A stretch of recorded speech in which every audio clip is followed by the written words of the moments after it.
Ang nahitabong gubat sa Middle East, dili lang bala og missile, apil na ang technology.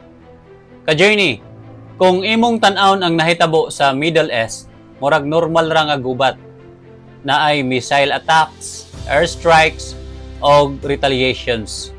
Pero kung imong sabton pag-ayo, dili na parehas sa una. Karong panahon na, ang gubat dili na lang physical, digital o technological na. Tanawa ang mga countries na gamit na og AI for intelligence, drones for attacks, cyber warfare o advanced missiles nga precise kaayo. Meaning, technology na ang nagdala sa edge sa gubat. Ang next superpower sa kalibutan, dili lang ang pinakadaghan og armas, kundi ang pinaka-advance og utok. Ang mga superpowers karon nagkumpit sa artificial intelligence, semiconductors o space technology. Kay kung kinsa ang pinaka-advance ani, siya ang makakontrol sa future. Pero tanawa ang irony. Bisan unsa pa ka-advance ang technology, naa gihapon gubat. Mao ni ang reality ka journey. Technology can make you powerful, pero dili kaniya mahimong peaceful.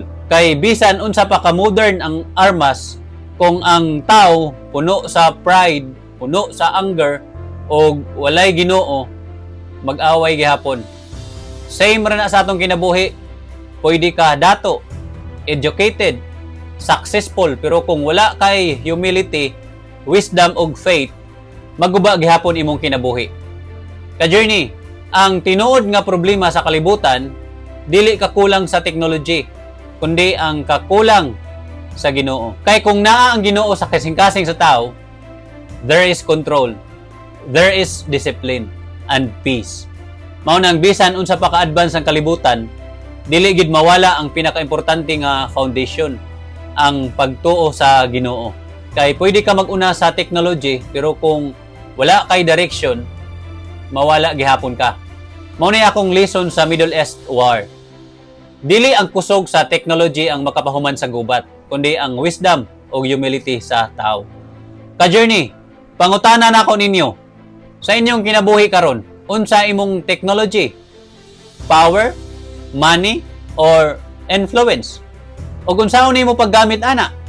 Para sa growth or para sa ego? Comment below. Faith over power. Sunod na to hisgutan ang episode 37. Space as New Frontier. Push, push, push yourself. Huwag kayo kalimot. Sa Philippians chapter 4 verse 13, I can do all things through Christ.